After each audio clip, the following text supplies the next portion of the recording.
आदि महान करि मंगल करियो महान ग्रहण करण कृपा जाते मिले समाज सब पावे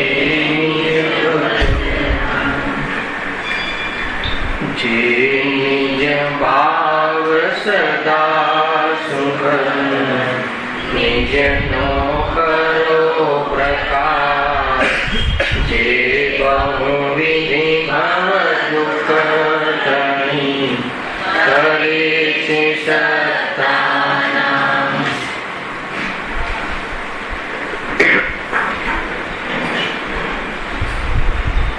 आज श्री मोक्षमार्ग प्रकाशक ग्रंथ से त्रीजा अधिकार पर આપણે સ્વાધ્યાય ચાલી રહ્યો છે। એમાં ટોપિક ચાલે છે કે મિથ્યાત્વનું સ્વરૂપ અને એના અંતર્ગત મોહજનિત વિષય વિલાસા। ત્યાં એટલો વિષય આપણે સમાપ્ત થયો કે આ જીવ મનુષ્ય આદિ પર્યાયપણે નિપજે છે ત્યાં જ્ઞાન દર્શન દ્વારા એનું જાણવું થાય છે। એ તો એનો સ્વભાવ છે। કર્મ ઉપાધિના નિમિત્તથી ક્રોધાદિ કશાય થાય છે અને સંયોગમાં રહેલું જે શરીર છે જે મનુષ્ય આદિ જે શરીર છે એ શરીર એના રંગ રૂપ આદિ એના ગુણ છે એનું પણ પરિણમન થાય છે। મિથ્યાત્વ ક્યાં થયું? આ ત્રણેયને પોતાનું સ્વરૂપ માને છે એ લીધું હતું અંતમાં। આ ત્રણેયને પોતાનું સ્વરૂપ માને છે। જ્ઞાનાદિ તો પોતાનો સ્વભાવ છે, રાગાદિ એ વિભાવ છે અને શરીર આદિ જળ દ્રવ્ય પર છે એમ ભિન્નતા પાસતી નથી। એનું નામ મિથ્યાત્વ। ખૂબ સુંદર ચેપ્ટર છે। એમ કહે છે ફરીથી, જ્ઞાનાદિ તો મારો સ્વભાવ છે, રાગાદિ વિભાવ છે, વિકૃતિ છે અને જે રંગ રાગ આદિ જે રંગ રૂપ જે છે એ તો શરીર આદિના ગુણ છે, એ તો પરદ્વી છે। એમ ત્રણેયનું પૃથક પૃથક ભેદ વિજ્ઞાન રૂપ ભાષણ ન હોવાના કારણે ત્રણેયની એકતા રૂપ પ્રવૃત્તિ અને એને એકત્વને લઈને જે ગોરખ ધંધો કરે છે અને એને લઈને જે દુઃખી થાય છે એની ચર્ચા અહીંયા કરી છે। પછી દુઃખ દૂર કરવાના એના જૂઠા ઉપાયો એ બધી ચર્ચા આગળ આવવા વાળી છે। પછી સેકન્ડ સ્ટેપ શું હતું? વળી બીજું શું મિથ્યાત્વનું બીજું શું સિમ્પટમ્સ હતું કે એ જે સંસાર અવસ્થામાં જે આ પાંચ ઇન્દ્રિય અને મનના ઢગલારૂપ જે શરીર મળ્યું છે તેના માધ્યમથી જાણવું થાય છે। સંસારમાં છદ્મસ્ત જીવોની જે જાણવાની જે પ્રવૃત્તિ છે એ પાંચ ઇન્દ્રિય અને મનના નિમિત્તથી પદાર્થને જાણવાનો વ્યવસાય થાય છે, પ્રવૃત્તિ છે જ્ઞાનની। તો આ જીવને એવું ભ્રમ થઈ જાય છે કે આ ઇન્દ્રિયોથી જ્ઞાન થાય છે। સાંભળજો બરાબર? લીધું હતું આ બધું, થોડું 2 મિનિટમાં બધો વિષય સમેટી લઈએ। આ ઇન્દ્રિયોથી, ઇન્દ્રિયોની સહાયથી જ્ઞાન થાય છે અથવા તો ઇન્દ્રિયોથી જ્ઞાન ઉપજે છે।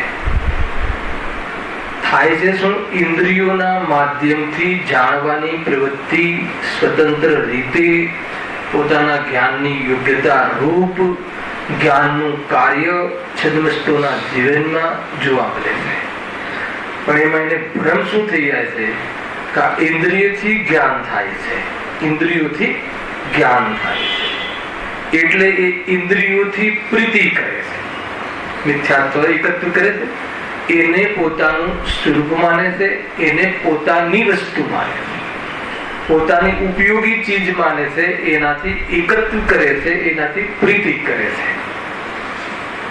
એટલું જ નહીં, આગળની ગાથામાં જીતુભાઈ યાદ કરાવ્યું એ ઇન્દ્રિયોને પૃષ્ઠ રાખવા, અર્થાત તો જેમ કે પાલક આદિથી, લીલોતરી આદિથી આંખની રોશની બરાબર રહેશે, યદ્યપિ નિમિત્ત નૈમિત્તિક સંબંધ તો છે, એની ના નથી, એવું નથી કે નિમિત્ત નૈમિત્તિક સંબંધ નથી, પરંતુ ઇન્દ્રિય અહીંયા ચેપ્ટર શું ચાલે છે, ઇન્દ્રિયો પ્રતિ પ્રેમ હોવાના કારણે એની પુષ્ટિ થતી જાણે જે પદાર્થોથી એનો પણ પ્રેમ કરે છે.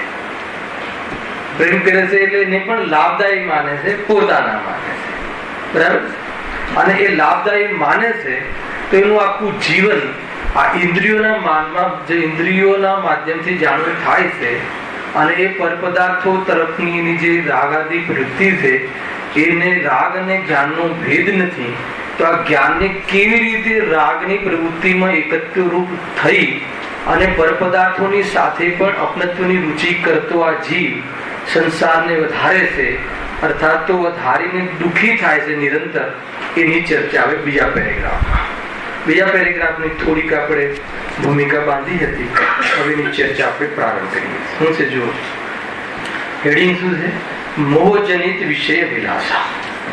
ચેપ્ટર તો ચાલે છે કે જ્ઞાનાવરણી કર્મના ક્ષયોક્ષમથી થતા ઉઘાડરૂપ ધ્યાનને કેવી રીતે આ વિષયોમાં રાગ સાથે એકત્વ હોવાના કારણે રાગમાં એ ઉપયોગ જ્ઞાનનો વ્યવસાય કરીને કેવી રીતે અભિલાષાઓની પુષ્ટિનો કાર્યક્રમ કરે છે અને ભ્રમ પાલે છે, પરપદાર્થો જે શરીર આદિને પણ એક માનતો હોવાના કારણે જાણે એમાંથી રસ આવે છે એવી જાતિના ભ્રમનું પોષણ કરે છે. એની ચર્ચા બહુ જોરદાર આપી છે. માનો કે એટલી એકત્વની ક્રિયા ચાલે છે કે એમાં આપણને ભેદ દેખાતો નથી. જ્ઞાનીને પણ રાગની, સાંભળજો બરાબર, રાગની, જ્ઞાનની અને આ પૂતગલ સાથેની પ્રક્રિયા તો એમને પણ તે ચાલે છે, પરંતુ એને જ્ઞાની કેમ કહેવાય છે અને આને પ્રવૃત્તિ એમ ચાલે એવી જ ચાલે છે તો પણ અજ્ઞાની કેમ કહેવાય છે, એ મૂળ મુદ્દો છે. હા, મૂળ મુદ્દો છે. એવું જરૂરી, એવું નથી કે જ્ઞાની હોય તો એને કોઈ ઇન્દ્રિયો વગર જાણતું હશે, એવું નથી. અને જ્ઞાની જે છદ્મસ જ્ઞાનીની વાત છે, અલ્પજ્ઞની વાત છે, એ પણ ઇન્દ્રિયોના માધ્યમથી જાણે છે અને પોતાની ભૂમિકા અનુસાર રાગ સહિત મિશ્રિત જાણવું થાય છે અને પરપદાર્થો સંબંધી એને સંયોગમાં પરિવર્તન પણ જોવા મળે છે, પરંતુ એને શું ત્રણેયને એક નથી માનતો. આ રાગાદી ભાવ છે, વિભાવ છે, એનું એ દુઃખરૂપ છે અને એમાં જ્ઞાન પ્રવૃત્તિઓ છે, એ જ્ઞાનમાં એ જ્ઞાન દૂષિત થઈ રહ્યું છે અને પરપદાર્થો તો પોતાના રૂપે પણ નમી રહ્યા છે. એમ બધી જ વસ્તુનું યથાર્થ યોગ્ય જ્ઞાન છે, ભેદ જ્ઞાન હોવાના કારણે એ બહારમાં ઉપયોગ જે વપરાય છે એને વાસ્તવમાં દૂષણ માને છે અને રાગને પોતાનું સ્વરૂપ માનતો નથી. એટલા માટે એ જ્ઞાની છે. એવું નથી કે કોઈ જ્ઞાની કોઈ અલગ રીતે જાણતો હશે અને જ્ઞાનીને કોઈ સંપૂર્ણ રાગ તો મટ્યો નથી, પણ રાગ અને જ્ઞાનનું એકત્વ મટ્યું છે, દેહ અને આત્માનું એકત્વ મટ્યું છે. બંને બધું જ મારું સ્વરૂપ છે એ માની અને પ્રવર્તતો નથી. ભિન્ન ભિન્ન માનીને પ્રવર્તન ના, સાંભળજો, ભિન્ન ભિન્ન માનીને પ્રવર્તે છે એમ નહીં, એમ પ્રવર્તતું હોવા છતાં ભિન્ન ભિન્ન અનુભવ કરે. બહુ અંતર પડી જાય છે. પકડવા આવે છે. માન લો કે એમ નથી કે ભાઈ એ ભિન્ન માનીને પ્રવર્તે છે એમ નહીં, એ પ્રમાણે પ્રવર્તવાના કાળમાં ભિન્ન ભિન્ન અનુભવ કરે છે. તો એ આ સારી વસ્તુ છે, ભિન્ન માનીને પ્રવર્તવું એમ નથી. મતલબ પ્રવર્તે તો આ રીતે જ છે અજ્ઞાનીની જેમ, પણ એમાં ભિન્ન ભિન્ન અનુભવ કરે છે. શું ભિન્ન અનુભવ કરે છે? શરીરનું લક્ષ્ય થાય છે એ કશાયને પોતાના સ્વરૂપમાં અનુભવ નથી કરતો. એનું જ્ઞાન તો કરે છે, પરંતુ હું આ મારું સ્વરૂપ છે એમ વેદતો નથી. અને અજ્ઞાની શું? અજ્ઞાની કેવી રીતે ભેદ જ નથી પડતો. એને તો એ પ્રવૃત્તિ માટે જ જાણે જ્ઞાન એને મળ્યું હોય એ પ્રમાણે એ જ સર્વસ્વ સમર્પણ કરી અને પ્રવર્તે છે. અને એ જેના લક્ષથી પ્રવર્તે છે એ પદાર્થોની સાથે પણ એકત્વ કરતો, પર સાથે એકત્વ થઈ શકતું નથી, પણ એકત્વનો ભ્રમ કરતો જીવન વિતાવે છે. થોડુંક બહારમાં મતલબ કે લાકડીએ સહાય કરી તો એ લાકડી વગર કલ્પના નથી કરી શકતો, મતલબ એના અસ્તિત્વની. એવી જાતિનું એકત્ર થઈ જાય. ખ્યાલ આવે કે નહીં? આ હાથ પગ થોડા ઢીલા પડે અને તો એનું એટલું એકત્ર છે કે એના વગર એના અસ્તિત્વની કલ્પના જ નથી કરી શકતો. એટલો અંદરમાં મતલબ કે દુઃખી થઈ જાય છે કે શું થશે મારું, હું નહીં રહું, મારું જીવન પતી ગયું. અહીંયા કહે છે કે આત્માનું જીવન સમાપ્ત થતું. ખરેખર આખો કન્સેપ્ટ આ રીતે છે. આમાં અનેક રીતે આપણે ગયા શનિ રવિ આને રાગ સાથે એકત્રપણાની વાત કરી હતી. હવે એની જોરદાર ચર્ચા આવવા વાળી. જો મોહના આવેશથી તે ઇન્દ્રિયો દ્વારા વિષય ગ્રહણ કરવાની ઈચ્છા થાય છે. કેટલી વાત આવી આમાં? આ વાત ક્યાંથી આવી? કન્ટિન્યુટી છે કે જે સંયોગમાં બીજા સેકન્ડ સ્ટેપ કર્યું હતું ને. સેકન્ડ સ્ટેપ શું કર્યું હતું કે ઇન્દ્રિયોના માધ્યમથી જાણવું થાય છે, એના પર પ્રીતિ કરે છે. હવે એ ઇન્દ્રિયોથી શું કામ લે છે? જાણવું થાય છે, ઇન્દ્રિયોના માધ્યમથી જાણવું થાય છે. પણ ભ્રમ શું થઈ ગયું છે? ત્યાં ઇન્દ્રિયોથી જણાય છે.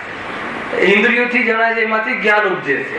અને એ જ વાસ્તવમાં મને તો જ્ઞાન પેદા કરવામાં ઇન્દ્રિયો જ કારણ છે. એટલી પ્રીતિ કરે, એક જ તો થઈ જાય છે. એટલું જબરજસ્ત વાત ચાલે છે. હવે એ કહે છે કે એ ઇન્દ્રિયો, તે ઇન્દ્રિયો દ્વારા આગળ શું શબ્દ છે? મોહના આવેશ.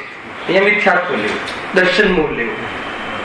ક્યાં એને એવું માને છે અનાદિથી કે આમાંથી મને સુખ મળશે, પરદ્રવ્યમાંથી સુખ મળશે, રસગુલ્લામાંથી આનંદ આવે છે, એમ જે માને છે, અથવા આમાંથી મને લાભ થશે, શરદી ગરમીથી મને લાભ થશે, ઠંડી હવાથી મને લાભ થશે, એ મોહ, એ મિથ્યા. એનો લાભ થશે એટલે સુખ, એમાંથી મને આનંદ મળે છે એવું માનતો હતો. એના આવેશ પૂર્વક, એવા આવેશના કારણે અથવા મોહ કર્મના ઉદયમાં આવી મિથ્યા ભ્રાંતિ સહિત વાળો જીવ અજ્ઞાનીની મુખ્યતાથી છે. એ શું કરે છે? તે ઇન્દ્રિયો દ્વારા વિષય ગ્રહણ કરવાની ઈચ્છા થાય. ખ્યાલ? તો એ વિષય ગ્રહણ કરવામાં અહીંયા બે અર્થ લીધા હતા. ખ્યાલ? બે અર્થ લીધા હતા ને વિષય ગ્રહણમાં. એટલે વિષય ગ્રહણ એટલે ઇન્દ્રિયો દ્વારા વિષય ગ્રહણ. ઇન્દ્રિયો બે રીતે કામ લીધું હતું ને. એક તો ગ્રહણનો અર્થ જાણવો. ઇન્દ્રિયો દ્વારા જાણવાની પ્રવૃત્તિ શું કામ કરે છે? બહુ ઊંચો ટોન છે આ. આપણે જાણવાની પ્રવૃત્તિ શું કામ કરીએ છીએ?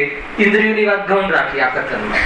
આપણે જાણવાની પ્રવૃત્તિ ઇન્દ્રિયના વિષયોમાં શું કામ કરીએ છીએ? બે ત્રણ વાર પૂછું છું. ખ્યાલ આવે? એટલે આપણે જ્ઞાનની પ્રવૃત્તિ ઇન્દ્રિયોના વિષય, ઇન્દ્રિયના વિષય, ઇન્દ્રિયોનો વિષય કોઈ દોષ નથી. તે ઇન્દ્રિયોના જ્ઞાનનો વિષય. આંખનો વિષય રંગ રૂપ, કાનનો વિષય ગીત શબ્દ, એ રીતે. નાકનો વિષય સુગંધ ગંધ, એ રીતે. જીભનો વિષય સ્વાદ આદિ, ખાટો મીઠો આદિ. તો એ સંબંધી જ્ઞાન જાણવાની પ્રવૃત્તિ શું કામ કરે છે? ખાલી જ્ઞાતા દ્રષ્ટા રહેવા માટે પ્રવૃત્તિ કરે છે. છદ્મસ, સમજો, છદ્મસ ની વાત કરું સમગ્ર, એમાં અજ્ઞાનીની મુખ્યતા. શું કામ જાણવાની પ્રવૃત્તિ કરે છે? કે મોહના આવેશ છે. એ પદાર્થમાં એને પોતાનો લાભ, અર્થાત તો એમાં પોતાની કોઈ કલ્પના થઈ હોવાના કારણે આથું શું રાગનું એકત્વ એને લઈ અને જ્ઞાન જાણવાની, એ પદાર્થને વિષય ગ્રહણ કરવાની ઈચ્છા થાય છે. હવે ઈચ્છા થાય છે એટલે એટલો ખ્યાલ આવે. જોરદાર પોઈન્ટ છે આ. જો ખ્યાલ આવશે તો આગળનો વિષય સરળ ઉતરશે નહીં. કોઈ બી તમે તમારા જીવનમાં લગાવો. આપણે શું કામ કોઈ વસ્તુ જાણવાની પ્રવૃત્તિ તો જ્ઞાનનો સ્વભાવ. બે વસ્તુ છે ને, ઇન્દ્રિય ભોગ અને ઇન્દ્રિય જ્ઞાન.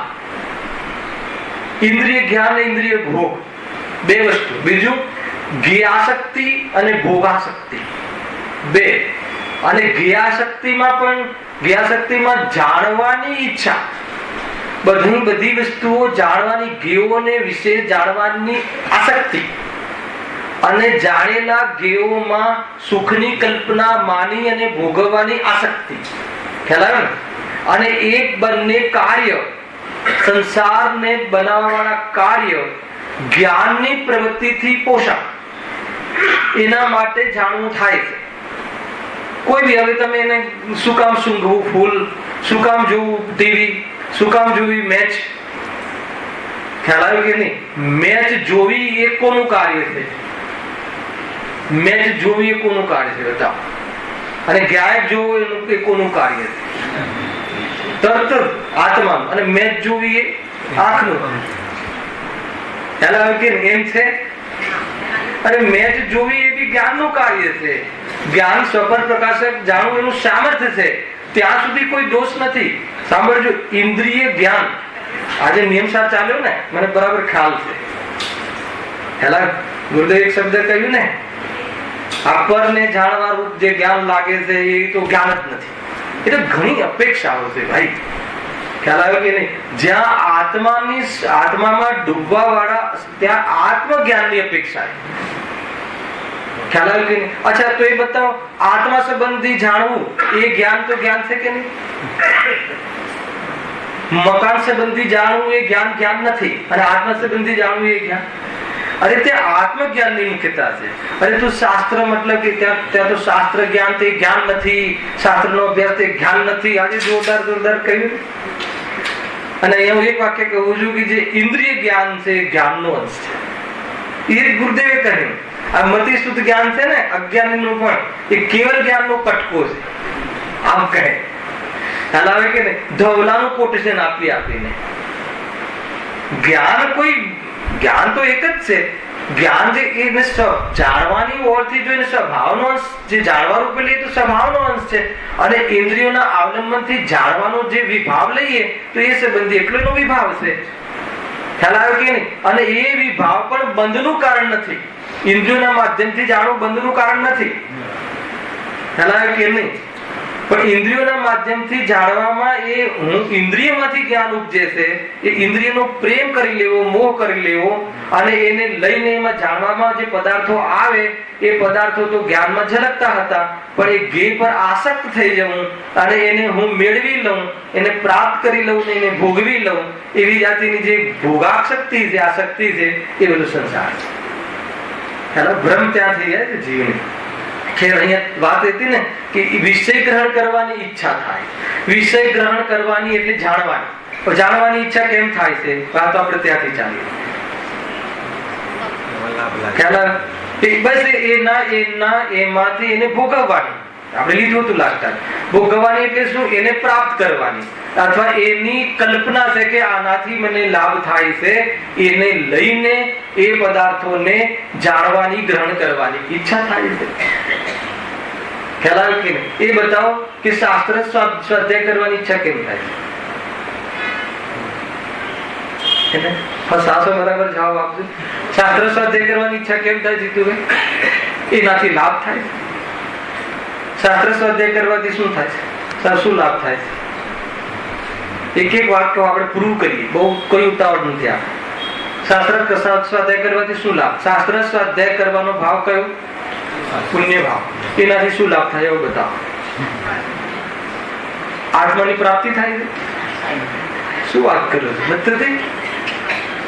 એક જણ તો કહે ને આત્મા શાસ્ત્ર સ્વાધ્યાય કરવાથી આત્માની પ્રાપ્તિ થાય. એક જણ તો કહે, ગુરુદેવની સભાનો એક મેમ્બર કોઈ કહે, એને તને શાસ્ત્ર સ્વાધ્યાયમાં દેખાય છે. શું મેળ છે આ? શાસ્ત્ર સ્વાધ્યાય કરવાથી શું થાય? આત્માની પ્રાપ્તિ થાય. શું શાસ્ત્રનો સ્વાધ્યાય કરવો એટલે શું? શાસ્ત્રને જાણવું. શાસ્ત્રમાં જે આત્મા સંબંધી વાતો છે જાણવી. તો એ શું કામ જાણવી થાય છે? એ જાણવાની ઈચ્છા શું કામ થઈ?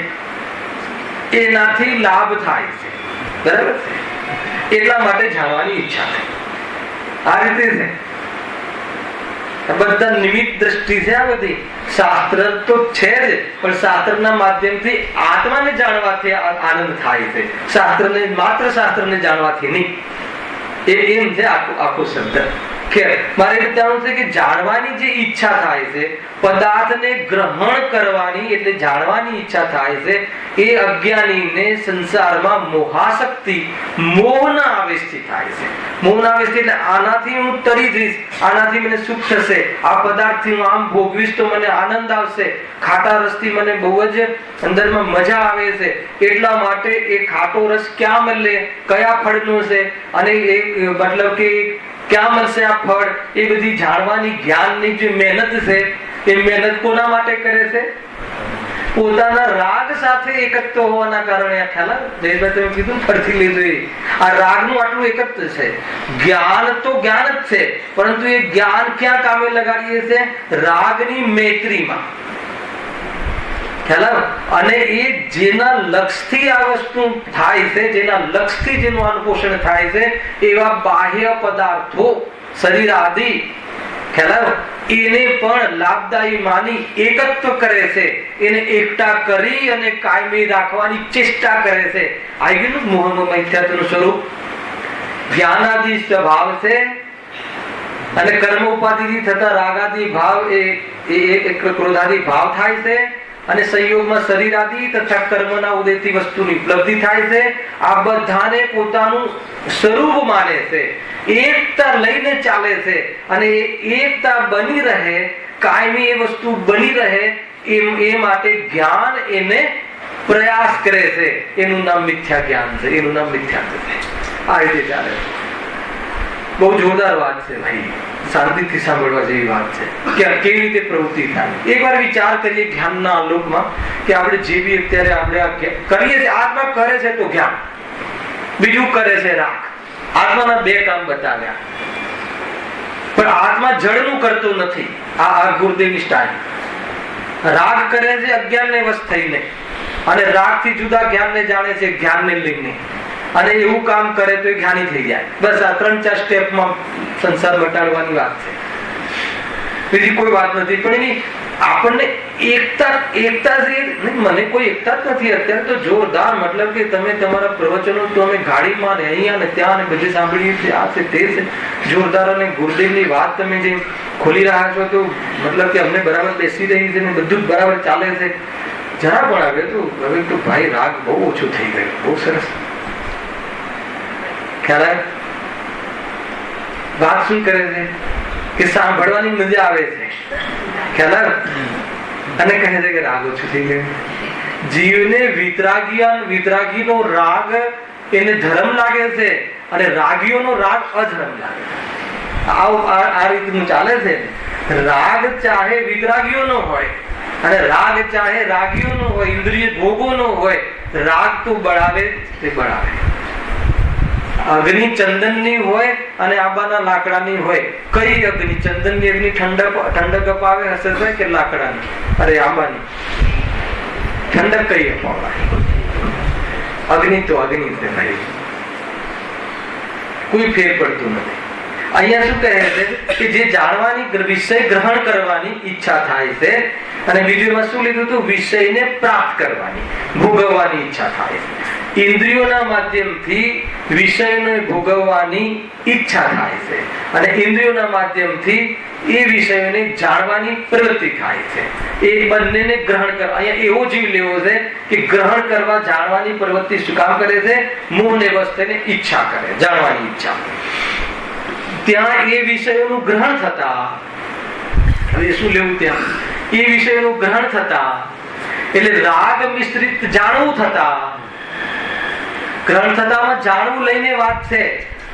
સ્વભાવ તો સાથે ને સાથે ચાલે છે, પરંતુ એની મૈત્રી, એનું જે વલણ બીજાની મતલબ કે રાગ સાથે ચાલ્યું જાય છે, ત્યાં ભેદ નથી વધતો. એટલા માટે એ રાગનું પોષણ કરે છે. પણ એમાં બી પંડિતજીએ જબરજસ્ત વાત કહી છે. ફરીથી શું કહે છે અહીંયા? વિષયોનું ગ્રહણ થતા ત્યાં પેલા શું લીધું રાકેશભાઈ? બરાબર આને ગોઠવજો ઉપયોગમાં. મોહાવેશથી તે ઇન્દ્રિયો દ્વારા, તે ઇન્દ્રિયોને કઈ? જે 5 ઇન્દ્રિયોને પોતાના અંગ માન્યા હતા, 5 ઇન્દ્રિયોને પોતાનું સ્વરૂપ માન્યું હતું. કેમ માન્યું હતું ગણેશભાઈ? એ 5 ઇન્દ્રિયોના માધ્યમથી જાણવું થાય છે, નિમિત્તથી જાણવું થાય છે. એવા સંસારીઓના જ્ઞાનનું એવું સ્વરૂપ છે. આ કયો દોષ છે? આ મિથ્યાત્વ જનિત દોષ નથી, આ સંસાર વધારવા વાળો દોષ નથી. કેમ કે આવું જાણવું તો 12મા ગુણસ્થાન સુધી થાય છે, પરંતુ ઇન્દ્રિયોના માધ્યમથી જાણવું થાય છે. ત્યાં જ્ઞાન જ્ઞાયકમાંથી આવે છે. એ ખ્યાલ ન હોવાના કારણે ઇન્દ્રિયો પર પ્રીતિ કરે છે કે હું આનાથી જ જાણું છું. એ ઇન્દ્રિયો દ્વારા એ ઇન્દ્રિયોને પુષ્ટ કરવા માટે અનેક પ્રકારના બાહ્ય પદાર્થોને પ્રાપ્ત કરવા માટે એની જાણવાની ઈચ્છા થાય. આખો સ્લેબ ખ્યાલમાં આવે કે નહીં? આ પ્રવૃત્તિ થાય છે. હવે તમને આટલા સ્ટેપ ભલે ખબર ના હોય, પણ આપણું જ્ઞાન પ્રવર્તન આ રીતે કરે છે, રાગની સાથે મેળ કરીને. એટલા માટે હું કથન વારંવાર કહું છું. ખ્યાલમાં આવે છે? આજે જો પકડાય આખી વાત કેવી રીતે કરે છે, જ્ઞાનનું પ્રવર્તન આપણું કેવી રીતે કરે છે કે એ 5 ઇન્દ્રિયોના માધ્યમથી જાણવું થાય છે. એ તો સ્વરૂપ છદ્મસના જ્ઞાનનું, ક્ષરક્ષમનું સ્વરૂપ.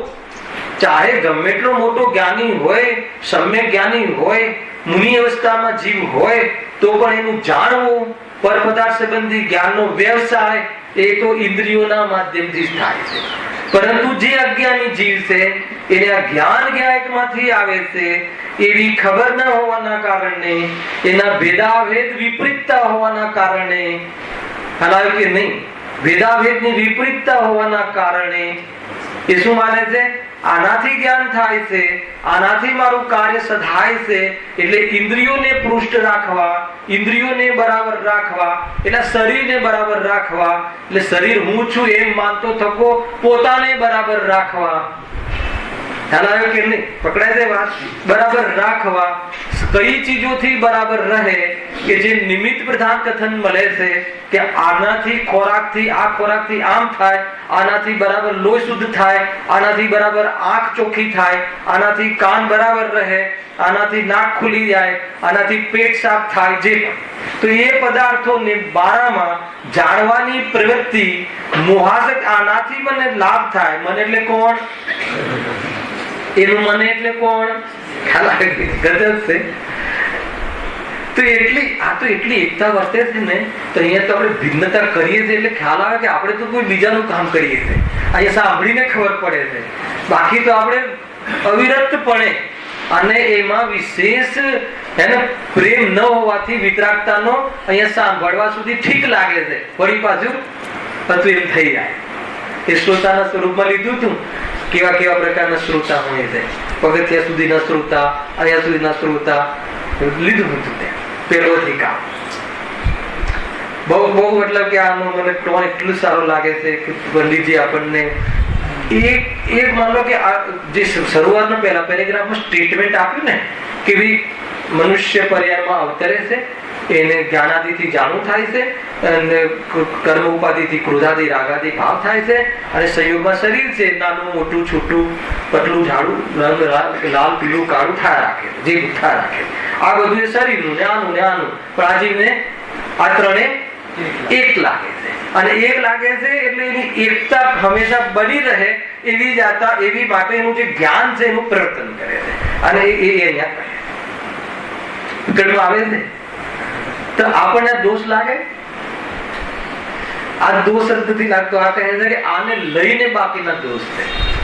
ખ્યાલ આવે કે નહીં? આ વિષય એ જ્ઞાનમાં વિષય બને, એ વિષયની જે ભોગવવાનો ભાવ થાય એ કશાય. અને આ વિષય જો જ્ઞાનમાં આ લાકડું ઝલક્યું, બરાબર છે, જ્ઞાનમાં આ ફોન ઝલક્યો, તો એ તો જ્ઞાનની પ્રવૃત્તિ છે. પણ ફોન સારો છે એ કસાય ચાલુ થઈ ગઈ. હેલો, મારા માટે કામનો છે એ મોહજનિત કસાય ચાલુ થઈ ગઈ. નાની બાબતમાં તમને બતાવું છું, પછી હવે કસાય ચાલુ થઈ ગઈ. હવે કસાયની પુષ્ટિ માટે શું કરશે? એ પદાર્થને જાણકારી મેળવવા જ્ઞાનનું પ્રવર્તન કરશે, અને જાણકારી પછી એ પદાર્થને પ્રાપ્ત કરવા, જે વિકલ્પ થયો છે પ્રાપ્ત કરવા, પાપ કરશે. કષાયની પૂર્તિ પાપોથી થાય છે, અને કષાયની ઉત્પત્તિ મિથ્યાત્વથી થાય છે, અને મિથ્યાત્વની ઉત્પત્તિ આત્માને ન જાણવાથી થાય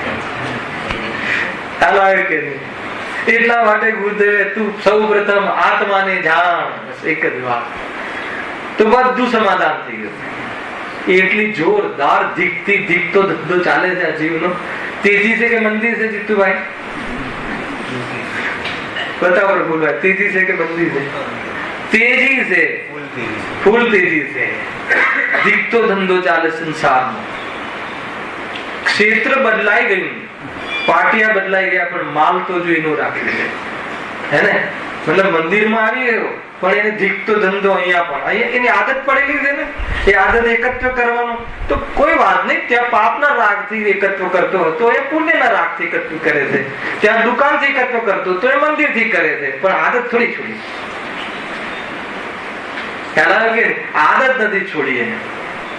એટલું ખરું કે અહીંયા એ વાતનું જ્ઞાન કરાવવામાં આવવાના કારણે ચાન્સ છે. નહીં તો બહુ ઉલટોટ કાઢે, જયારે બધે એક જ છે તો અમે જે કરીએ તે કરવા દો ને, તો કહે છે કે અહીંયા ચાન્સ છે. કેમ કે અહીંયા એ સંબંધી જ્ઞાન કરાવવામાં આવે છે, અહીંયા એ સંબંધી બતાવવામાં આવે છે, મંદિરમાં આપણું સ્વરૂપ બતાવવામાં આવે છે. ગઈકાલે લીધું હતું રાત્રે કે ભગવાનને સમૃદ્ધ વિશ્વમાં કોઈ વસ્તુ મતલબ નમસ્કારને યોગ્ય હોય તો કોણ છે? દેવશાસ્ત્ર, વિતરાગી દેવશાસ્ત્ર ગુરુ. કેમ?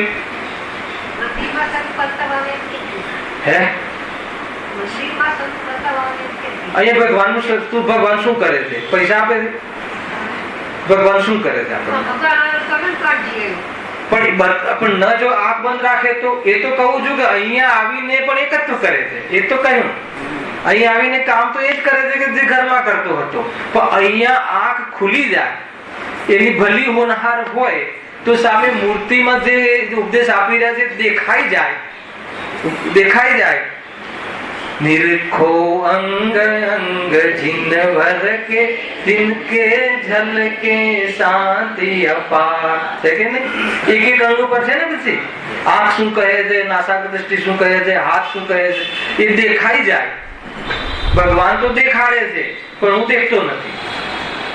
એ દેખાઈ જાય કે દુનિયામાં જો આમ બેઠો છો, કાંઈ કરી શકતો નથી અને કંઈ કરવા જેવું નથી, બધું પૂર્ણ લાગ્યું છે, એટલે જો હું આ બેઠો છું અને તું બધે હાથ પ્રસારે છે, જો હું આ મતલબ પલાઠી મારીને બેઠો છું, જો મતલબ વિતરાગી થઈને, જો મને દુનિયામાં તારી સામે જોવાની પણ ફુરસત નથી, નાસાક દ્રષ્ટિ, તો એ અગર એને દેખાઈ જાય તો અહીંયા મેં તો એ બતાવ્યું કે આપણે દેવશાસ્ત્ર ગુરુ વિતરાગ માર્ગના ગાઈડ છે.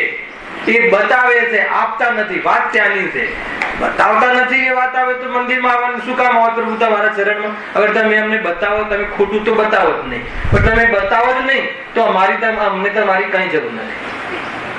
આ રીતે છે, આવી તાકાત હોવી જોઈએ. અને બતાવો તો, અને જો બતાવો ને હું જોઈ લઉં પછી બી તમારું કઈ કામ. સાદી સાદી ભાષામાં બહુ મોટી મોટી ગાથાઓ છે, આ છે અંદર શાસ્ત્રોમાં. ખ્યાલ આવે કે બતાવ્યું, જોઈ લીધું, હવે એડ્રેસ આપી દીધું, હવે એડ્રેસ આપ્યું તો ત્યાં પહોંચવાનું ને.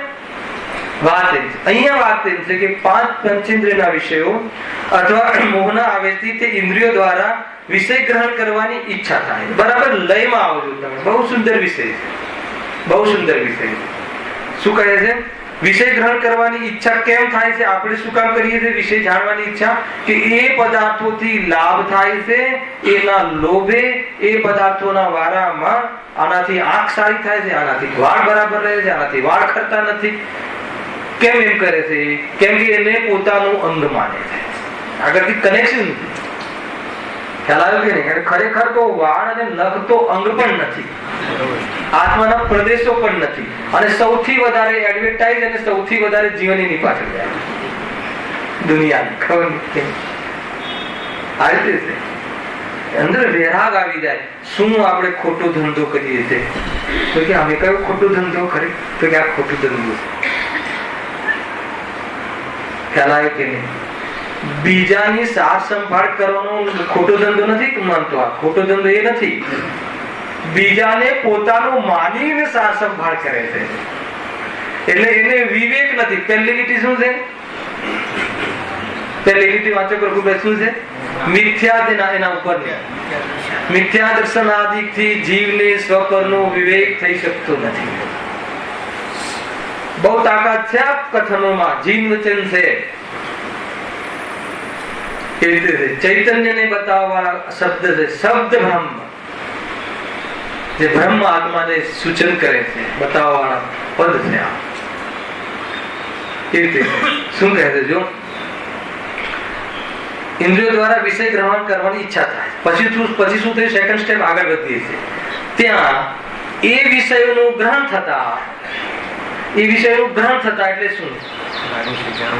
રાગ સહિત એનું જાણવું થતા પેલા જાણવાની ઈચ્છા થઈ, એટલે જાણવાની ઈચ્છા થઈ એટલે ગ્રહણ કરવાની ઈચ્છા થઈ એટલે જાણવાની ઈચ્છા થઈ, મોહના આવેશથી, અને ઈચ્છા થઈ એટલે પછી એમાં પ્રવર્તન કર્યું. ત્યાં એ વિષયોનું ગ્રહણ થતા એ વિષયોનું જ્યાં જાણવું થયું, કલ્પના સહિત જાણવાની ઈચ્છા હતી કે આમાંથી આ મળે છે અને આ આવું છે અને આનાથી લાભ થાય છે, અને એ વસ્તુને ભોગવવા માટે, એને પ્રાપ્ત કરવા માટે જ્ઞાનને કામે લગાડ્યું, અને એ કામે લગાડીને વસ્તુની જાણકારી મળી.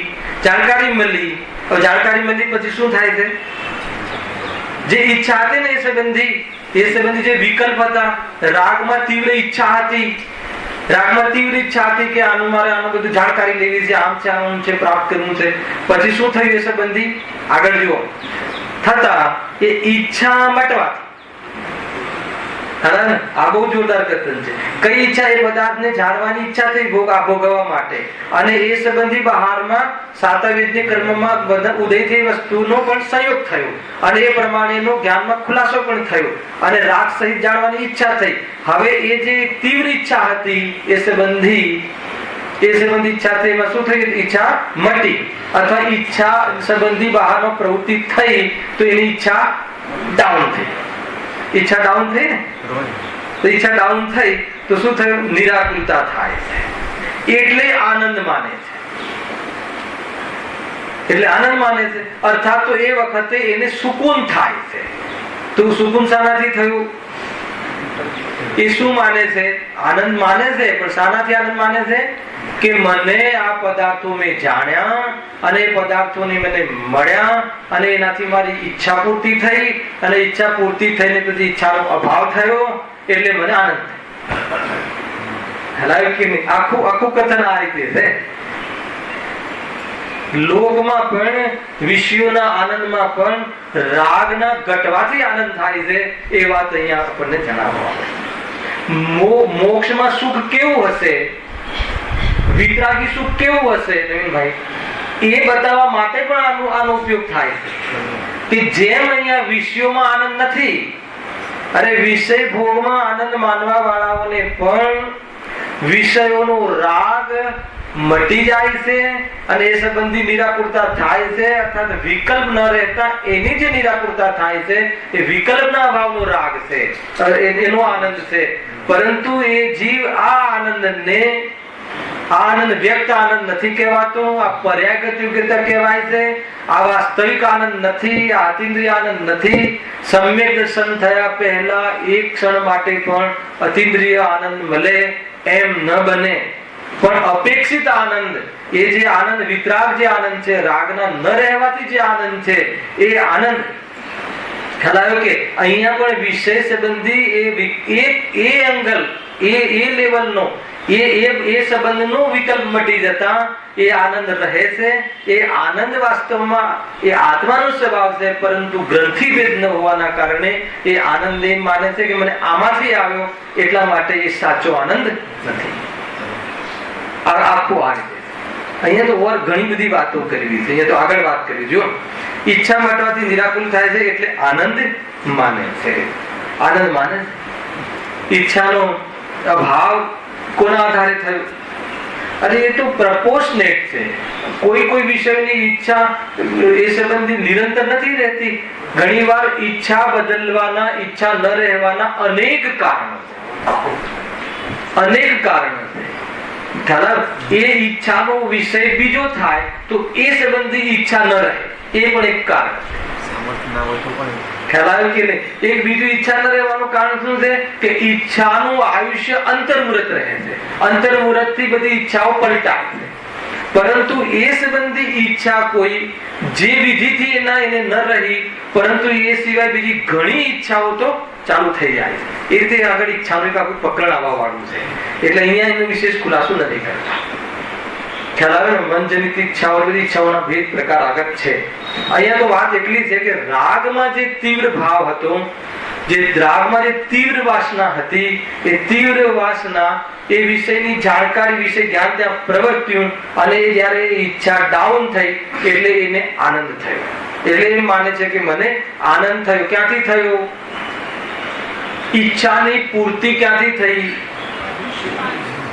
यद्यपि तो ઈચ્છાની સમાપ્તિથી આનંદ થયો છે, પણ ત્યાં અન્ય લોકો ઈચ્છાની સમાપ્તિ પૂર્તિ કરીને માને છે.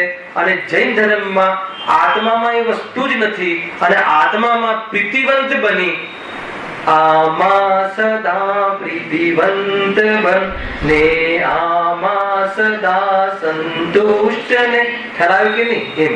એમાં આ સ્વરૂપમાં પ્રીતિ થતા, એનો મહિમા આવતા, એ સ્વરૂપની ખબર પડતા બહારના પદાર્થોનો મહિમા મટી જાય, અને એમ ઈચ્છા લેવલથી અનંતાનું બનતી ઈચ્છા મટી જાય, અને પ્રપોઝડ ઈચ્છાઓનો ક્રમથી મટવું થાય સ્વરૂપના આધારે, એનું નામ ઈચ્છા મટવી છે. અને આની ઈચ્છા કેવી રીતે મટી છે? તો પછી બીજો કોઈ પ્રકાર છે નહીં. ખાવાથી બી ઈચ્છા મટી ને. ભૂખ લાગે, કેટલું આમાં ભૂખ લાગે એટલે ખાઈએ એટલે ભૂખ મટે છે કે નહીં? બતાવો. પણ એ સિવાય બીજા બધા પ્રોબ્લેમ તો ચાલુ જ છે ને. છતાં બોલો આત્મામાં મને તો ઘણી વાર એવું લાગે કે આનાથી ઘણા મેસેજ છે. આત્મામાં સુખ અને દુઃખ બે સાથે રહી શકે છે. આનાથી એ બી એક વિઝન નીકળે છે. એનો દીકરો પરીક્ષા પર રિઝલ્ટ લેવા ગયો હોય અને ત્યાંથી ફોન આવે. શું ફોન આવે? કે મારે પાસ થઈ ગયો છું, મારે સારા નંબરે. તો એ સંબંધી જે વિકલ્પ હતો એ સંબંધી શાંતિ, તો એ સંબંધી શાંતિ હોવા છતાં બીજી ઉપાધિ તો ચાલુ છે ને. શરીરમાં રોગ છે, એ છે, દુકાનમાં જે તકલીફો છે ચાલુ. તો એ સંબંધી સુખ અને ઓ સંબંધી દુઃખ બે સાથે રહે લોકમાં પણ. યદ્યપિ એ કોઈ સાચું સુખ નથી, કેમ કે આત્માના આશ્રયે એના અનંતાનુબંધી કશાયનો ભાવ કરી અને એવી જાતિનો કોઈ સુખ નથી. પરંતુ અપેક્ષિત સુખ એટલા માટે કહેવાય છે કે ત્યાં પણ નિરાંત જે થઈ છે એ તો એ સંબંધી વિકલ્પ ન રહેવાથી થઈ છે. જીવને એમ લાગે છે કે મારા દીકરાએ મારા વિકલ્પની પૂર્તિ કરી, એટલે મિથ્યા તો એ ઘૂસે છે કે દીકરો બી મારો અને મારો હિતેચ્છુ. હવે દીકરાને છૂટતો કેમ જોવે? એટલા માટે દીકરાના વિયોગથી કે દીકરાને પિતાના વિયોગથી એ દુઃખ થાય છે કે મારો લાભનો પદાર્થ જતો રહ્યો. એના જવાથી દુઃખી નથી. હલાવે કે નહીં? સ્વાર્થનો દુઃખી છે. આ રીતે એક વસ્તુ તમે આમ ખોલીને જુઓ ને તો એ આ રાગમાં ને આ મિથ્યાત્વમાં તો આમાં કોઈ ડરવાની વાત નથી ભાઈ. સ્વરૂપ જ આવું છે. આમાં કોઈ મતલબ કે તમારા દીકરા તમારા વચ્ચે અમારે આવું નથી તો રોંગ છે. દીકરા બાપ જે પણ કોઈ હોય દરેકની રીતે આવું છે. હલાવે કે નહીં? એક વાર એના અભિપ્રાયથી વિરુદ્ધ અભિપ્રાય કરીને જોઈ લેજો. ખ્યાલ આવે કે નહીં? એક વાર દીકરાના કે દીકરીઓના અભિપ્રાયના વિરુદ્ધ અભિપ્રાય આપીને જોઈ લેજો. કેટલો પ્રેમ છે ને કેટલો દ્વેષ છે એ બધું ખ્યાલ આવી જશે. ખેર ખરેખર તો કોઈ સંબંધ નથી. આ જીવ મોહમાં તણાય છે. ખબર નથી ને આને કોણ હું કોણ. એટલે એકતા છે. જે આ ઇન્દ્રિયોના વિષયોના પોષણમાં નિમિત્ત બને એને શું માની લે છે? એ શરીરના ઇન્દ્રિય અને ઇન્દ્રિયના વિષયો અને એના ભોગવવાનો રાગ અને જ્ઞાન એવું મિક્સચર કરીને વેદે છે. એવી કલુષતાને વેદે છે. કોને વેદે છે? આ ન ઇન્દ્રિયોને વેદે છે, ન ઇન્દ્રિયના પદાર્થને વેદે છે. ખરેખર એ જોવામાં આવે તો રાગને વેદે છે. અને પરમાર્થથી જોઈએ તો અજ્ઞાની ને જ્ઞાનીને બંનેને જ્ઞાનનું વેદન છે. કેમ કે વેદનનો સ્વભાવ જ્ઞાનનો છે. વેદન તો જ્ઞાનનું થાય છે, પણ અજ્ઞાની કેમ કશાયને વેદે છે? માનતો નથી એટલે કશાયને વેદે. મતલબ આત્માને જ્ઞાનનું વેદન જ હોય. આ બાય ડિફોલ્ટ નિયમ જ્ઞાની હોય કે અજ્ઞાની હોય એને જ્ઞાનનું જ વેદન થાય છે. કેમ કે સંવેદનશીલ જ્ઞાન છે, પણ એ સંવેદનશીલ જ્ઞાન છે એ જ્ઞાયકથી અભેદ છે એવી ખબર ન હોવાના કારણે, ભેદાભેદ વિપરીતતાઓના કારણે જેનાથી અભેદ છે એનાથી અભેદ નથી માનતો, અને જેનાથી જુદું છે એનાથી જુદું નથી માનતો. જેનાથી જુદું છે એનાથી અભેદ માને છે, અને જેનાથી અભેદ છે એનાથી જુદું માને. તમને એમ લાગે કે આમાં સુસ્તા લાગે છે? જુદું માને છે એટલે મતલબ કે જેનું છે એનું સુખ આત્મામાંથી આવે છે એમ નથી માનતો. એનાથી અભેદ હોવા છતાં પણ આજે કસાય ઘટી કસાય ન રહી એ આત્માને ઇન્ડિકેટ કરે છે, પરંતુ એ માને છે કસાય ન રહેવામાં કોને મદદ કરી? એને રસગુલ્લાએ મદદ કરી, આ પર પદાર્થે મદદ કરી. એટલે પર પદાર્થોને મેળવવા માટે તું દિવસ રાત એક કર, જ્ઞાનને કહે છે, ઉપયોગને. તું એમાં લાગેલું રહે, એના માટે તું સુસ્ત થઈ જા રાતે 4 કલાક, અને વળી પાછું ફ્રેશ થઈ જા, અને વળી પાછું તૈયાર થઈને હવે તું કાવા દાવા કરવા લાગી જા. જ્ઞાનને આ રીતનો એ પ્રેરણા આપે છે. કોણ? સ્વયં. અને એ રીતે પ્રવૃત્તિ કરે છે, એકતાને લઈને પ્રવૃત્તિ કરે છે. તમે આનો વિચાર કરશો તો ખરેખર લાગશે કે આપણે તો જાણે એવી ભેગી પ્રવૃત્તિ, એવી જોરદાર ભેગી પેઢી ચલાવીએ છીએ. ચલાવે કે નહીં, પણ એક વાત ધ્યાન રાખજો, ભેગી પેઢી ગમે એટલી ચલાવો, નુકસાન 100% તો આત્માને થાય છે.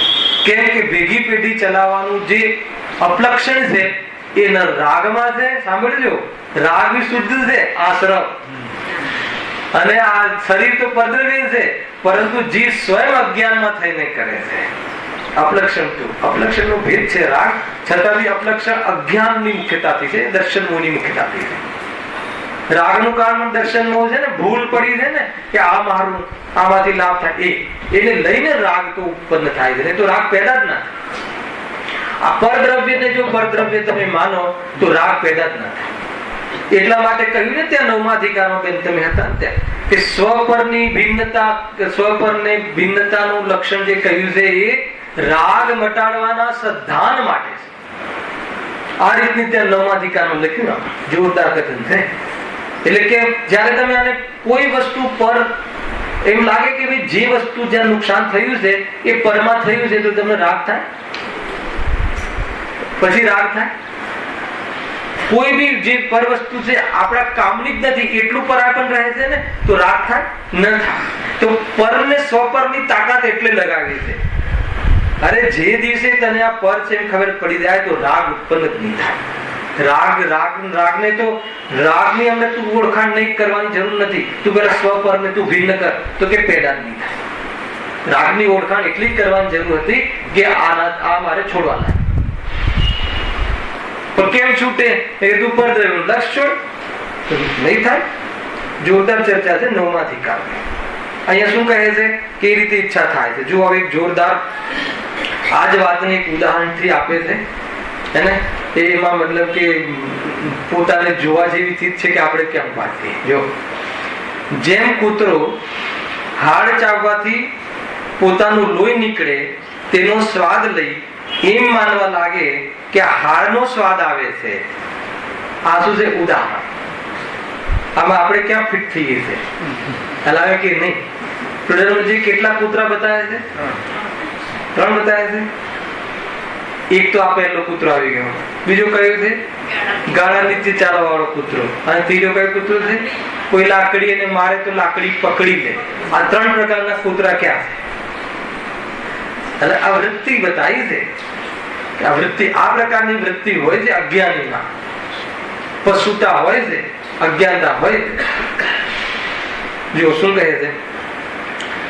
જેમ કૂતરો હાડકું ચાવવાથી, એક 4 પોઈન્ટમાં આપણે લઈએ, 4-5 પોઈન્ટ નીકળશે. એક તો શું કરે છે? કૂતરો હાડકું ચાવે છે, કોઈ પ્રોબ્લેમ નથી, ચાવે છે, અને એનાથી પોતાનું લોહી નીકળે છે. 2 વસ્તુ. એટલે એના જે પેઢાને જેવો ફાટી જાય છે, હાડકા ચાવવાથી પેઢા ફાટી જાય છે, લોહી નીકળે. સ્પષ્ટ છે ના? તો આ બીજી મોમેન્ટ સમજો. પછી ત્રીજું શું થાય છે? તેનો સ્વાદ લે. આ ત્રીજું. સ્વાદ આવે કે ના આવે? લોહી પછી ચાખે કે સ્વાદ આવે છે. ત્રીજો પોઈન્ટ. ચોથો પોઈન્ટ શું છે? એમ માનવા લાગે છે કે આ હાડકાનો સ્વાદ. બરાબર. હજુ એક 5મો પોઈન્ટ છે આમાં સાયલેન્ટ રાખ્યો છે, અત્યારે વિષય નથી પણ છે. કયો? સ્વાદ લે છે ને પછી શું? એમાં મને મજા આવે છે. એ 5મો એ સાયલેન્ટ રાખ્યો છે અહીંયા. હલાય કે નહીં? આવું કોણ કરે છે? કૂતરો કરે છે. એટલે કહે છે કે તું પશુ જેવું નહીં કર. સારી ભાષામાં કેવું હોય તો પશુ, કૂતરું નામ નહીં દેવાનું. પશુ જેવું નહીં કર. અરે આ જીવી તો પોતાનું સ્વરૂપ ભૂલીને અનેક નામ ધરાયા. ખ્યાલ? તે સ્વભાવથી શું ઊંઠવાળી કે બદનામ થઈ ગયું. ત્રિલોકીનાથ અર્યન પરમાત્મા તને ગાયક કહે. સમયસારમાં કુંકુન ભગવાન દેવ તને વિદ્વાન આત્મા કહે. ગુરુદેવની તો જીભ ન થાકે ભગવાન આત્મા કહેતા, પણ આ જીભ એ પોતાના સ્વભાવથી પૂંઠવાળી શું કે બદનામ થઈ ગયું. કીડો કહેવાયો, પવૈયો કહેવાયો, સ્ત્રી કહેવડાવી, ખ્યાલ આવે કે બદનામ થઈ ગયું ને. એનું નામ હતું ગાયક, એનું નામ હતું ત્રિલોકીનાથ, એનું નામ હતું પ્રભુ, અને શું નામથી પોકારે છે બધા? કયા નામથી સારું લાગે? નાગેશભાઈ, પપ્પા કે ભાઈ કે મોટા ભાઈ કે સાધર્મી? કયા નામથી સારું લાગે? ખ્યાલ આવે કે નહીં? અંદરમાં કેવું? જો આ બધી રાગની એક જ બુદ્ધિ છે. આમ નાનો ભાઈ કહે ને ભાઈ, તો આપણને શું થાય છે ને? બાળક જન્મે અને પપ્પા બોલે તો એને એ દિવસ તો પેંડા વેચી જાય. 10 જણને કહે આજે તો પપ્પા કીધું, આજે તો પપ્પા કીધું, અરે જાણે એને કોઈ ગાયક કીધું. મૂર્ખ છે. ગુરુદેવ આ રીતના પલાખા આપે. 3-4 વસ્તુ તો પેટર્ન છે. ગઈકાલના પ્રવચનમાં હતી કે 3-4 પોઈન્ટ આ ટાઈપના. એક તો ઓલા લાપસીનો કેસ કહે, અને એક ઓલા 60 વર્ષે તો બાળક થાય એને એનું શું કહેવાય? બાજિયા પણ ટળે, અને 60 વર્ષે બાળક થાય તો પપ્પી કર્યા કરે. એ કાલે કીધું એવી તો મૂર્ખતા કરે.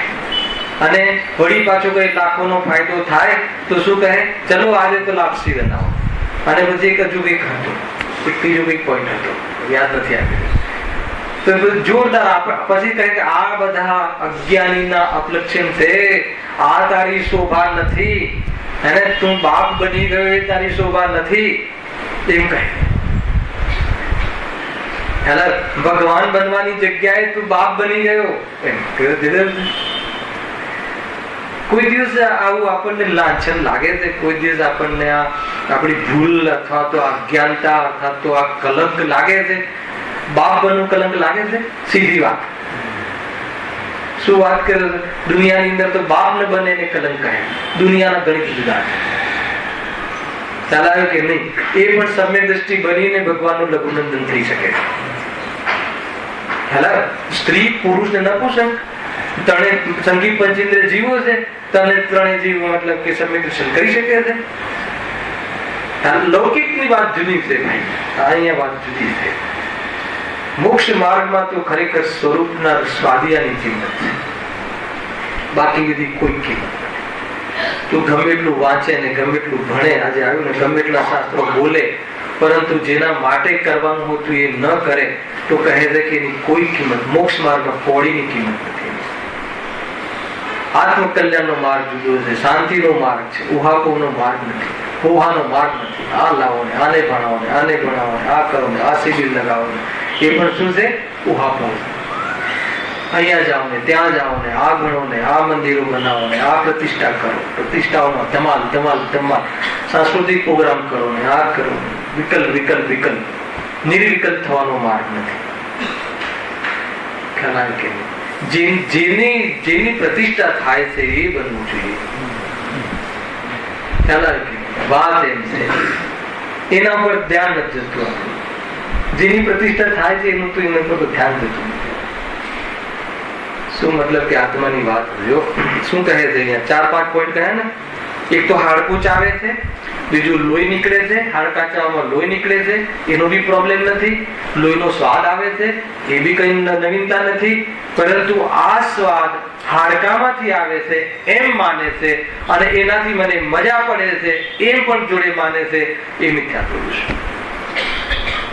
આ ઉદાહરણ ઉતારે છે વિશ્વમાં. જો તેમ આ જીવ વિશ્વને ચાવે છે, હાડકું ચાવે છે એની જગ્યાએ વિશ્વને ચાવે છે. હાડકું શું કામ ચાવે છે? હાડકું શું કામ ચાવે છે? આહાર માટે, ખોરાક માટે, પેટ ભરવા માટે, મજા માટે. તો આપણે વિષયને શું કામ જાણીએ છીએ? આવી ગયું ને? મોહ આવેશથી વિષયોને જાણે છે. મોહથી દૂર થવા માટે વિષયને જાણે તો સ્વાધ્યાય કહેવાય, અને મોહથી દૂર થઈ જાય તો શું કહેવાય? ધર્મ થઈ જાય. બહુ જોરદાર વાત છે આ. કે ઇન્દ્રિયનો વિષય શાસ્ત્ર પણ આવે છે, આગળ કહ્યું છે આમાં. શાસ્ત્ર પણ ઇન્દ્રિયનો વિષય છે. હવે ઇન્દ્રિયનો વિષય છે એટલે પણ શું? કર્ણ ઇન્દ્રિયનો વિષય કહો, સાંભળવાની દ્રષ્ટિએ, મનનો વિષય કહો તો વિચારવાની દ્રષ્ટિએ, તો દોષ થોડી છે. પરંતુ હાલાવે કે નહીં, આત્મકલ્યાણની દ્રષ્ટિ વગર કરે તો શાસ્ત્ર સાંભળી માન કસાઈને હું મોટો વિદ્વાન એ સંબંધી વિકલ્પનું પોષણ કરે છે, અને એ સંબંધી બહારમાં યોગ મળે યશનો, તો એને એ વિકલ્પ થોડો સેકન્ડોમાં શું થાય છે? એ સંબંધી શાંત પડે છે, પણ અંદરમાં એ બીજ એવું ઉકળે છે કે ઓર વધારે પ્રાપ્ત કરવાની ઈચ્છા તો બીજા સમય રહે છે. ખ્યાલ આવે છે કે નહીં? પરંતુ એ શાસ્ત્રના માધ્યમથી સ્વરૂપને સમજી જાય તો યશ મળવાના સમયે પણ યશની કામના હોતી નથી, નિર્વિકલ્પ રહે. એટલા માટે મુનિરાજોની કોઈ સ્તુતિ ઉચ્ચારે કે કોઈ ગાલી કહે, પરંતુ બંનેમાં સમતાને ધારણ કરે. કારણ શું? આ કારણ આ બધું મેચ જ છે. અહીંયા શ્રદ્ધામાં જો મતલબ કે કોઈ ભૂલ હોય ને શ્રદ્ધામાં ઠેકાણા ના હોય તો કહે છે કે પરિણામો તો તારી તાકાત હોય એટલા બંધ કરી લે કે કોઈ, અને શ્રદ્ધા તારી સરખી હોય તો ભોગોના કાળમાં પણ તારી વિરક્તિ જોવા જેવી. તો એ જીવ જાણે ને સર્વજ્ઞ જાણે. શું એને લઈને ગાથાઓ આવી ભોગના કાળમાં ભોગથી નહીં, વિરક્તિ દ્રષ્ટિ આત્મ સ્વભાવના ભલણથી. આખી જોરદાર વાત છે. આત્માના આનંદની વાત કઈ જુદી છે, ચૈતન્યને નિહાળવા જેવું છે, અને એટલા સરસ વિષય છે, આનંદ આવે એવો વિષય છે. જો હા, આ હાડકાનો સ્વાદ આવે છે. હા, હવે એમાં આપણે ઉતારીએ, અત્યારે સિર્ફ વાંચી લઈએ છે, એનો ખુલાસો કાલે બહુ સરસ રીતે કરી દીધો. તેમ આ જીવ વિષયોને જાણે છે, વિષયોને જાણે છે. શું કામ જાણે છે? કૂતરું હાડકું શું કામ જાણે છે? અને આ વિષયને શું કામ જાણે છે? એ એટલા માટે જાણકારી લેવા માંગે છે, જ્ઞાનને એટલા માટે વિષય આપવાની પ્રેરણા કરે છે જ્ઞાન સ્વયં પોતાને, કે મોહના આવેશથી અર્થાત તો જ્ઞાન પોતાના જ્ઞાન નેત્ર બંધ કરીને મોહાવેશમાં એ પદાર્થોની શોધખોળમાં અજ્ઞાન થઈને પ્રવર્તે છે. અજ્ઞાનતાનો પક્ષ લઈને જ્ઞાન પ્રવર્તે છે. એક સક્ષમ જ્ઞાનનો ના નિમિત્તથી થવાવાળા દુઃખનો આ કેસ ચાલે છે. સક્ષમ જ્ઞાન તો સ્વભાવ છે, ઉગાડ છે જ્ઞાનનો, પણ એને શું કરે છે? મોહના પોષણ માટે એ જ્ઞાન તત્પર રહે છે, અને ચલ કે હું તને તારો એ વિષય શોધી આપું, એ હાડકું તને લાવી આપું, તો એ હાડકાને શોધવાની, એ હાડકાને જાણવાની, અર્થાત તો એ બધા પાંચ ઇન્દ્રિયના ભોગોના વિષયો વિશે જાણકારી લેવાની વિષયોને જાણે છે. પછી શું થાય છે? હવે જાણે છે એટલે એ વિષયને જાણવાની પ્રવૃત્તિ કરે છે. આગળ આપ્યું છે, તેથી પોતાનું જ્ઞાન પ્રવર્તે છે. આગળ શું લીધું છે? લોહી નીકળે છે, એ લીધું ને. જ્ઞાન પ્રવર્તે છે. ક્યાં જ્ઞાન પ્રવર્તે છે? જ્ઞાન મોહને લઈને પ્રવર્તે છે, કે હા આમ જ છે. આ વિકલ્પને અનુસાર એ જ્ઞાન પ્રવર્તે છે. વિકલ્પનું પોષણ કરતું જ્ઞાન પ્રવર્તે છે, અને પછી સ્વાદ આવે છે, લોહીનો સ્વાદ આવે છે. સ્વાદ શાનો આવે છે? ને ત્યાં કૂતરાને શાનો આવે છે? પોતાના લોહીનો. અહીંયા જ્ઞાન શાનો આવે? સ્વાદ શાનો આવે છે? સ્વાદ એટલે શું? સ્વાદ એટલે સુખ દુઃખ નું વેદન. અહીંયા અજ્ઞાન નું પ્રકરણ ચાલે છે, સાંભળી લો બરાબર. અહીંયા સ્વાદ આવે. સ્વાદ કોનો નથી આવતો? માની લો કે કોઈ ગાડી લાવવાની, ગાડી સ્લેન્સર ગાડી હોય તો આપણું આમ થાય ને તેમ થાય, તો એ પ્રમાણે ગાડી શોધી અને ગાડીના વિકલ્પ શાંત પડ્યો, તો વિકલ્પ શાંત પડ્યો તો એને ઈચ્છા, એને નિરાકુલતા થઈ, તો સ્વાદ શાનો આવ્યો? સુખનો, નિરાકુલતાનો. અને જો એ પ્રમાણેની ઈચ્છા તીવ્ર રહી તો સ્વાદ શાનો આવ્યો? દુઃખનો. તો આ સ્વાદ કોનો આવે છે? સ્વાદ તો પોતાની કશાયનો આવે છે, પણ સ્વાદ શાનો આવે માને છે? સામગ્રીનો. અહીંયા કહે છે કે વિષયોનો સ્વાદ નથી, એ સ્વાદ તો તારા પોતાના જ લોહીનો છે, તારા પોતાની જ કશાયની મનતાનો છે, અજ્ઞાન અવસ્થામાં પણ.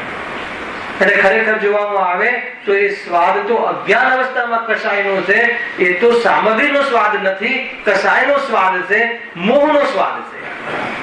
હાલ આવે કે નહીં? એ મોહનો સ્વાદ છે અજ્ઞાન અવસ્થામાં.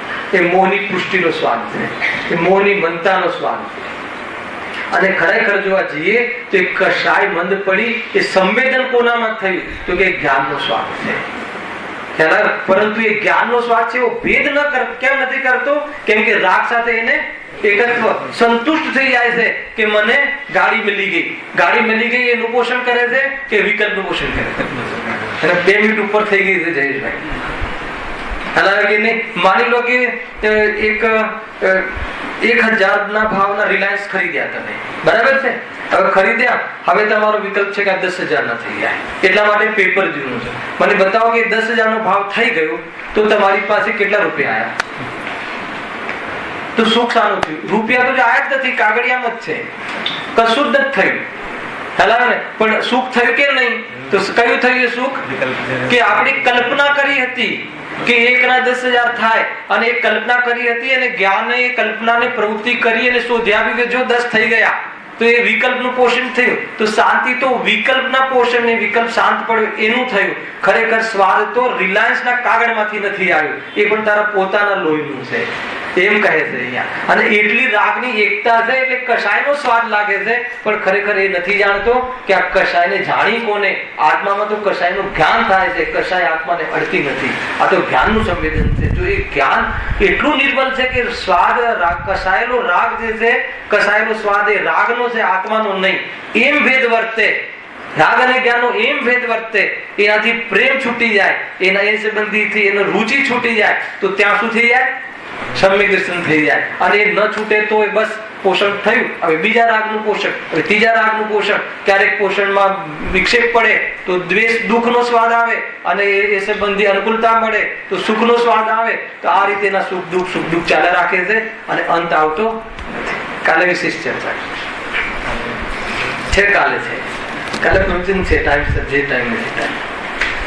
સહેજાનંદી